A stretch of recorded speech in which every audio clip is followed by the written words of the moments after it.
welcome to the Festival of Storytellers.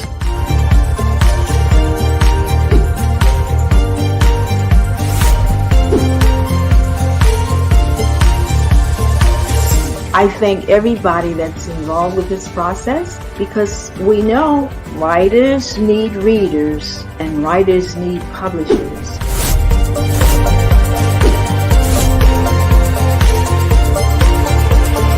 Experience is not about the publisher, it is about us, the authors.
Good evening, everyone. My name is Gorman John Ruggiero, and I appreciate you attending.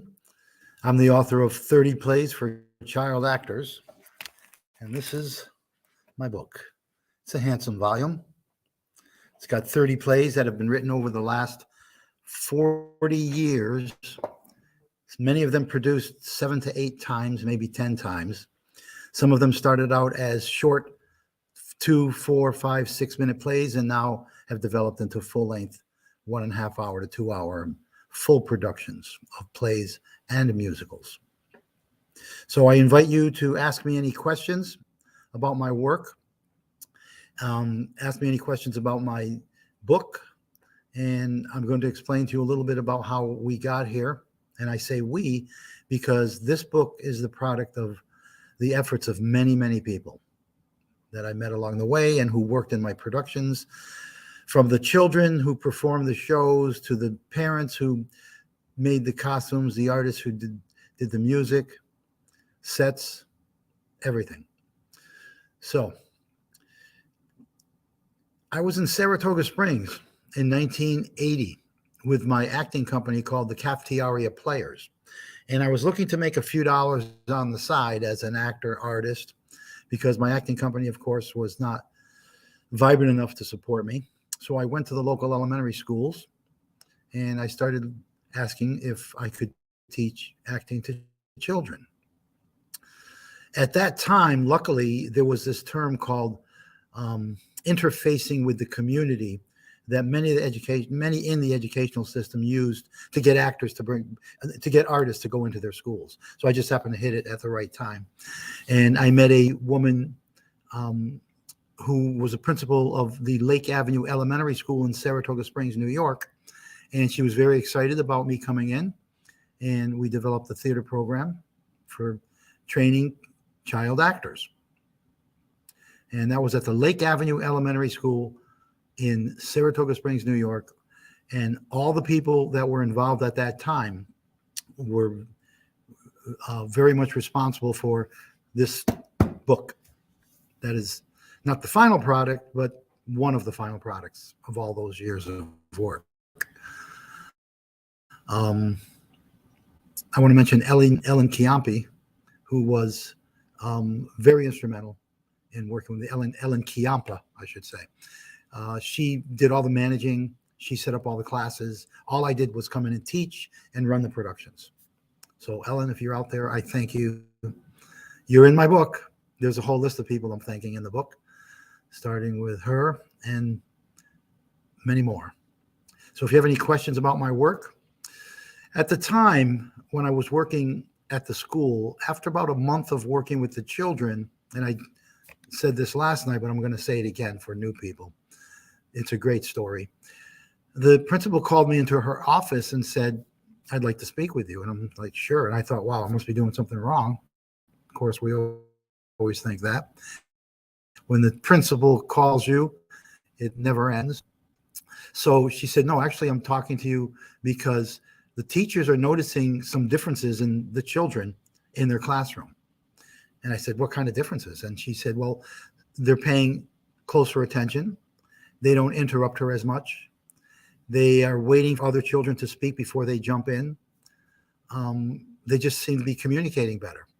Of course, I had no idea that I was doing anything besides trying to teach acting. And so they asked me if the parents and teachers could come and observe my classes. And ever since then, in every class I've ever taught, in every production I've ever done, I've always invited parents, teachers, significant people in the children's lives. If the children are in any kind of therapeutic process, their therapists are allowed in on any level. And they come and observe the work, and it gives a great insight into how they can go farther and progress with the work they're doing individually with the children. So the parents watch my techniques and they take that work and go home. Oh my goodness. So if I have to say thousands, because every time I did a session of classes, this is from Sarah Brent, and the question is, how many people helped you in making the book possible? I have to say thousands because over 35 years, I have done these, not only these plays, but many other theater productions that are not included in this book. And each and every one of those productions was instrumental in moving the process forward. Some of these plays have had casts of 100 children. My last play that I produced in China, I wrote a Chinese version of Snow White, which is in the book. It's called Bai Shui, which means white snow in Mandarin. And yes, I do speak a little Mandarin, not much, but 我会说一点普通话。我每天学习普通话. I study a lot. I know a little. So every time a production went up, all those people are included in the making of this book. And I thank them all in the book, of course. So literally, I think anyone who's worked on my shows, contributed to my plays, or even did costumes and sets and lighting and stage management and crafts and drink and food, sold tickets, they're all included in my thanks. One other thing, that these final published versions, a lot of the work was corrected or upgraded by the children themselves. Mr. Ruggiero, do you think I could say this line with like this instead of that? And many times I said, of course, sure, why not? A lot of their creative input is responsible for these final products. So if you have any other questions, please. Ellie Einstein. Thank you for the question, Ellie. What inspired you to writing children's plays, Gorman? Well, I was going into that. So I went to the school, and I was telling you that they asked me if they could observe my classes. So they did. And when the children were ready for their first theater production, I wanted to choose something short in which they could excel instead of a long play, which would be mediocre because of the amount of time we had. So I went to the libraries. There was no computer to log into. There was no online library. There was nothing. It was in the 80s, early 80s. So I went to the libraries, the one in Saratoga Springs. I went to Glens Falls. I went all over the area. I couldn't find a play for child actors, although there were plays for children. They weren't really what I was looking for. So I decided to write my own play. I have a degree in playwriting from the conservatory training program at the State University of New York at Purchase, which at the time was a magnificent program. And I was actually an actor there for 4 years, but I did get a degree in playwriting also. So I wrote my own play, and what I did was I adapted the wonderful story of the mischievous cat and I called it Cat Blade. So that's in the book as a full-length production now. And so that was my inspiration for writing. I couldn't find anything I liked, and I thought, why not? So going on, if you have any other questions, please feel free to ask, or comments. I'm always open for comments also, critique, observations, anything you want to say. So working with the children, I realized at one point that I needed a play, so I went and looked. I couldn't find one, so I decided to adapt Puss in Boots. And we call it the Fighting Cat Blade now, because now it has sword fights and everything and all kinds of stuff in there. There's the Great Ogre of the North, and quite a wonderful story. So we produced that show, and some of the parents even acted in the play, which was great.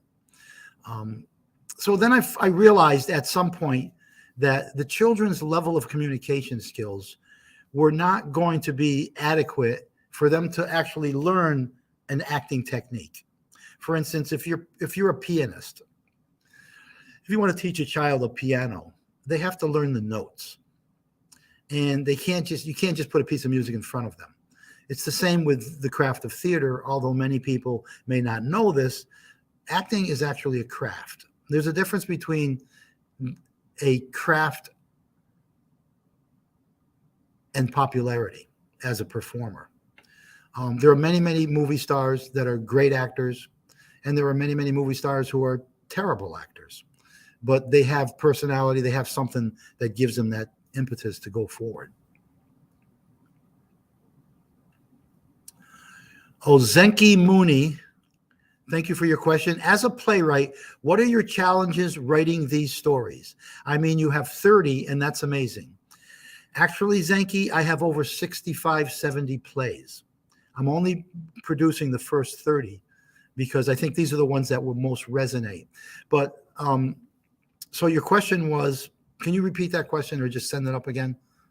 What are my challenges? Okay. So the challenges in writing the stories were what's going to interest the children and keep me interested, and what's going to benefit the children in terms of the way the world is.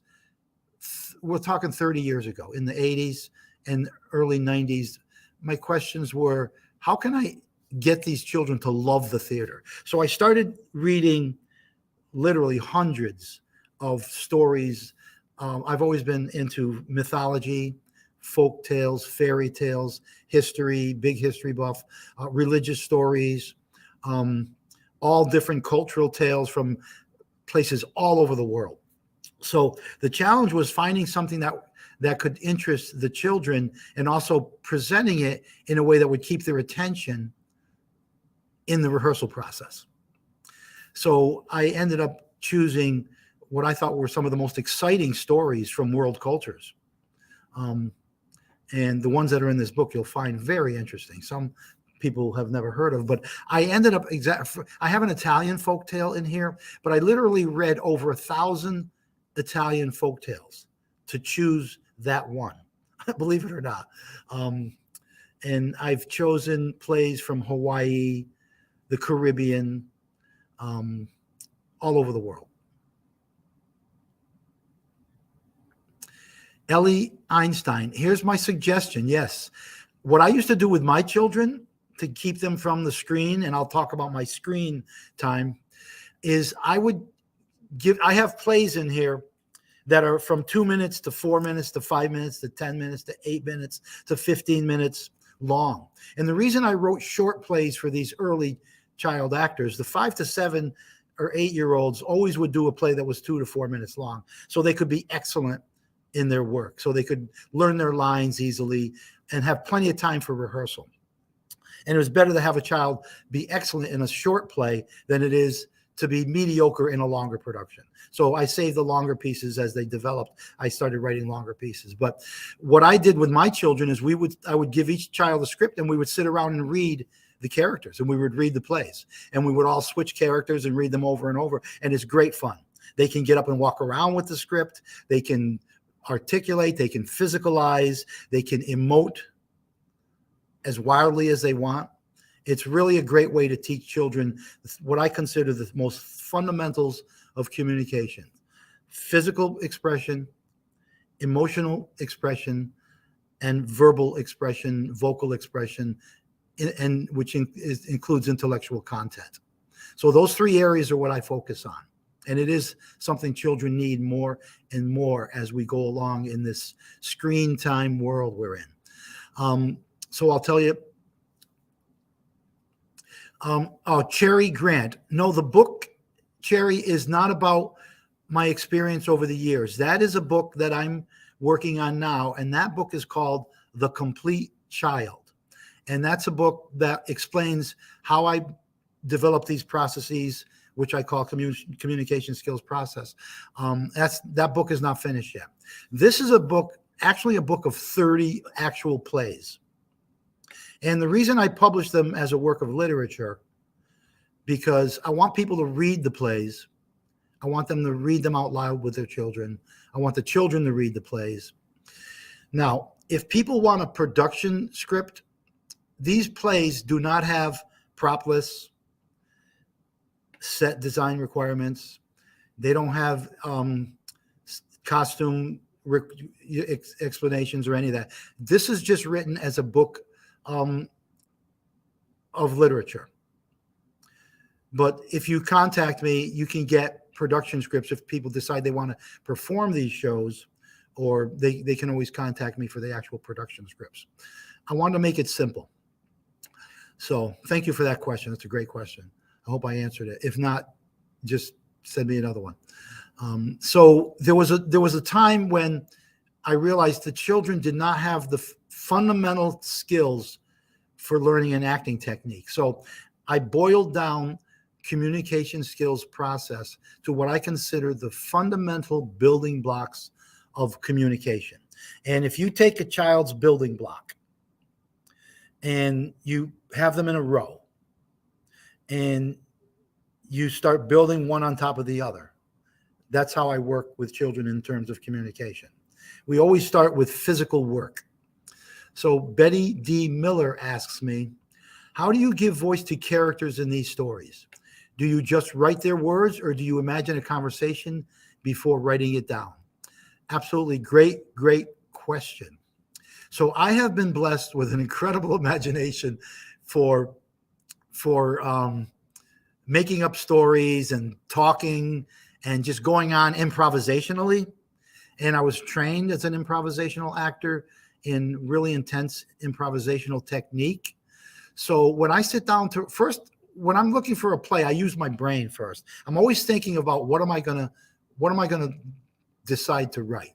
So I spend a lot of time reading folk tales, stories, or if I come up with an original piece, a story of my own making, which there are many in the book, I just start imagining what do I teach these children? There has to be a beginning, a middle, and an end. So when I do the improvisational work with children, teaching them acting, I always make sure when they start doing an improvisation that they have to create a beginning, a middle, and an end. And it's the same with my stories. When I write a play, I always have the end in mind. And I'm always looking for that lesson. It's all those lessons are already in the mythology, in the fairy tales, in the histories. There's always lessons. They're obvious. The question is, how do I get them communicable for children to understand? And that's what we do, is we talk about all the work all the way through. We don't just rehearse the play. We always talk about what's the meaning of the play, what's the meaning of each character's contribution to the story.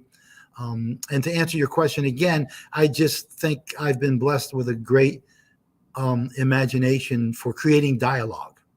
I remember Joseph Anthony, when I was in college and I wrote my first play, I was being directed in a show by Joseph Anthony. And you may not know who Joseph Anthony was, but he directed some of the greatest Hollywood stars, including Liz Taylor, Richard Burton, all of them. And he came to my school, my conservatory, to direct us in a show. And he said to me after he saw my show, he said, "Look, Gorman, what an ear."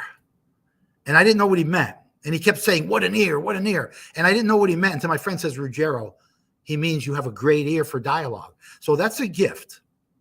You can develop it. And the best way to develop it is what I tell children is the number one job in the theater. You have to listen.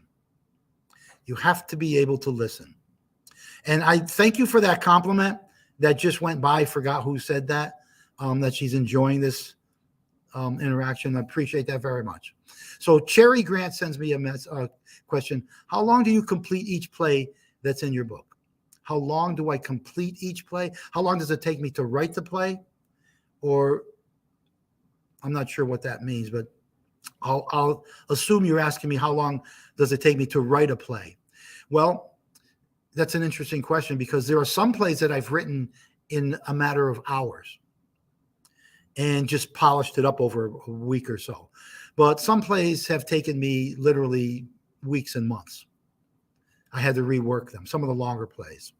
The other part of this is when I produce a show and I get information from the children and they feedback better ways to do things, I rewrite the play with them, with their corrections on the spot, and we include them in that production.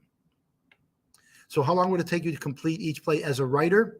Like I said, it takes anywhere from several hours to have the first draft, and then I polish it up. And then as I work with the children or adults, adults have done many of these plays. When an actor says, hey, why don't we try this? Can I say this instead of that, Mr. Ruggiero? Children come up with all kinds of alternative verbiage that they just find more interesting. And I'm like, sure, why not? And a lot of times I put that into the script because, yes, it was a better choice. And acting as writing as in acting is all about making choices in the moment. So when you're working with children and they come up with something that's off book, and it's going to work, or they want to try it, many times I'll say, look, let's see what happens. Try it, and we'll see what happens. Sometimes it doesn't work. And I say, you know what? Come up with something better, but until that, continue with the line that's written. And a lot of times they will come up with something better, and many times they'll just stick with the line that's written. But the plays have developed over the years. Even when I was editing this for the book, I had to make some changes that I thought were better. And as I produce these in the future, I'm sure they will evolve again. So some of the plays started out as 5 and 10 minute pieces and have turned into 30 and 45 minute pieces. And some of the 20 and 30 minute pieces have turned into full length, hour and a half to 2 hour shows. I hope that answers your question. Lena Elliott is asking, what do you think is the biggest aspect of being an actor, and how do you impart that in the children? That's a very good question. And I'll tell you how I'm going to answer this. Thanks, Lena. That's a great question. So when I was a very young actor, I was at the Adirondack Community College Theater. And you may not remember this actress. Her name was, of course, it slips my mind, but I'll remember it. So she created the leading role in Arthur Miller's play, Death of a Salesman, on Broadway. And she was a magnificent actor. And we went out to dinner after this performance that she did. But she came with a 2-person play called The House of Blue Leaves. And her actor friend who was going to perform it with her got a very serious flu. So I got a phone call from my college professor saying, we need you at the theater. You need to read this play. And I'm like, what play? And he goes, it's the play with, I'll remember her name. And I said, well, right now? And he goes, no, it's in 3 hours. So I went and I performed the show with her, and she was a very famous actress, and we were all starstruck. So she gave me a hug backstage and said, you did a great job. We went out to dinner. And long story short, I asked her a question at dinner. I said, what is the most important thing that I would need to know as an actor to be successful? And this goes to that question. She said, Gorman, you have to be kind. You have to be kind to everyone. That's the essence of being a good actor. You have to be a good person. In that way, you can listen to people, you can hear other people, you can pick up information that's going to help you with your craft by being kind. And I impart that to the children. So Lena has another question. Lena Elliott, do you believe that Broadway shows are a good start to introduce a child into acting? As a performer, that's a very good question. And here's my answer to that, because I've had this before. if you're going to take them to a Broadway show, that's a perfectly great experience. Yes. Broadway shows, any theater where children are going, it's going to be, as long as it's appropriate for children, that's good. And I've had this issue come up many, many times. So when high schools do Broadway shows, we have to remember one thing. Those Broadway shows are written for artists at the top of their craft. So you're asking a high school student to sing Broadway songs and dance Broadway numbers that were created for artists who are at the top peak of their craft. That often doesn't work out well. Sometimes, I mean, the shows are always great because I've been to many, many school shows, many elementary, kindergarten, middle school, high school. I go to all my children's plays because I love watching them perform, and it's out of respect for them. I've never saw a bad show. But remember, if you're going to train a child to sing Broadway quality vocals and Broadway quality dances, they have to be somewhere near that level. So, to answer your question, as an introduction to watching productions, to introduce them, yes, that's always, you always want to show them the performers in the top of their game, to show them what's possible for themselves. But as far as performing, you want to start them out with smaller pieces where they can be excellent in a short play. That's why I have short plays in this book. And that's why I developed short plays for my 4 to 8-year-old actors. I gave them a short piece in which they could be excellent as performers. And Betty D. Miller says, yes, this is exactly correct. Children really have interesting verbiage, and their inputs can be very creative. And that is an absolute fact. And not only that, not only do I encourage children to improvise and make up scripts. And a lot of my training with children, we do a lot of improvisational acting, and they have to make up stories. They have to make up tales. They have to make up dialogue. So I'm always ready for them to do that. And I train them to do that as creatively as possible. Do I have standards? Yes. We are not allowed to curse. We're not allowed to use inappropriate language. That's not for this age range. Although some of these plays are for young adults and older adults, that's not my area of expertise. So I stay away from all that. However, children create verbiage that is sometimes stunning. And you'll see in some of my plays, some of the lines were created by some of these children.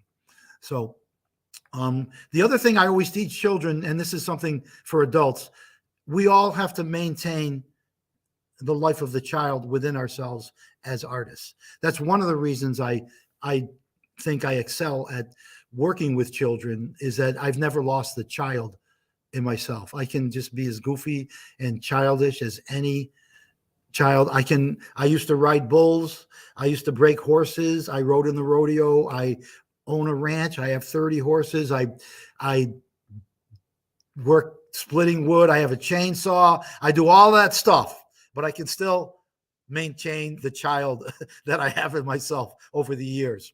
And working with children helps you do that. So that's just a little advice for parents. If you keep the child in yourself, that's going to be healthy. Okay, Melissa Arthur asks, with the existence of digital media streaming right now, how do you maintain the art of physical theater? That's a very excellent and important question. So let me just tell you my story,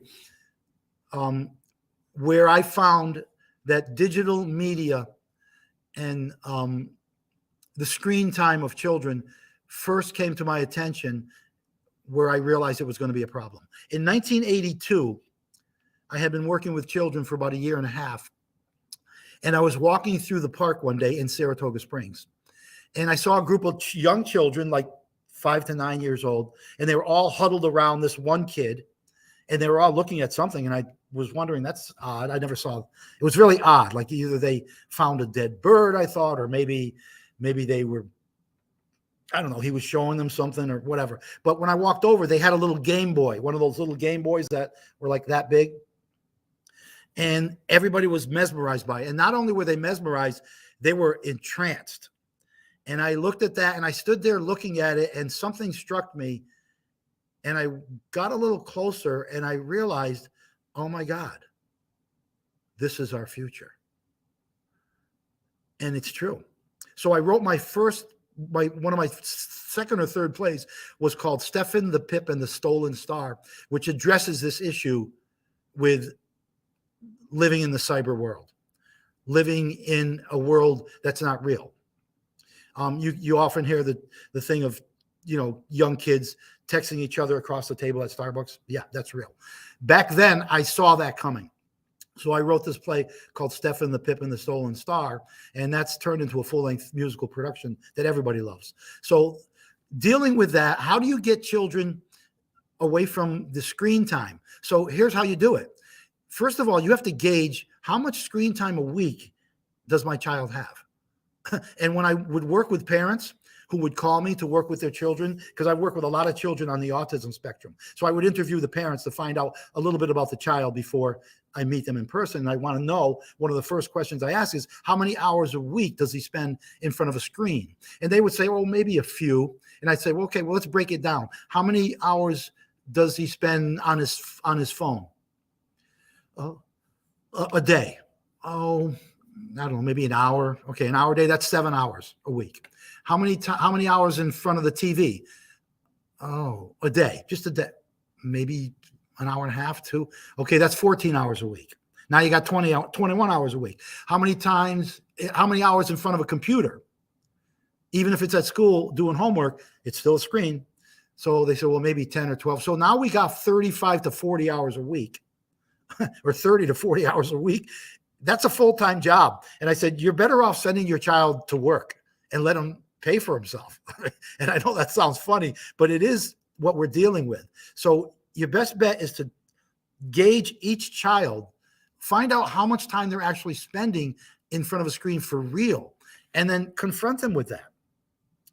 And take these plays, print them out, sit around on family game night, and let everyone take a character and read them out loud and see how much fun it is. They have a blast. They really do. I did that with my child. My youngest son had a speech impediment, and we started reading Shakespeare out loud. He became a fine classical actor and still is. You would never know he had a speech impediment. But children on the autism spectrum, same thing. They love acting out. Children with special needs love acting out. Typically developing children also love this. And I would combine typically developing children with children on the spectrum and special needs children throughout my process. So I'm going to be leaving, and I thank you all for coming. Your questions are excellent. I'm going to be here again tomorrow night at 7 p.m. Please, thank you very much. And don't forget, do us all a favor. Purchase this book. Copy some of these plays and read them with your kids. You'll love it. Tell everyone about my book. And don't forget, I'm coming up with the book, The Complete Child. That'll tell you all about how I do what I do. Thank you very much, folks. Have a great night.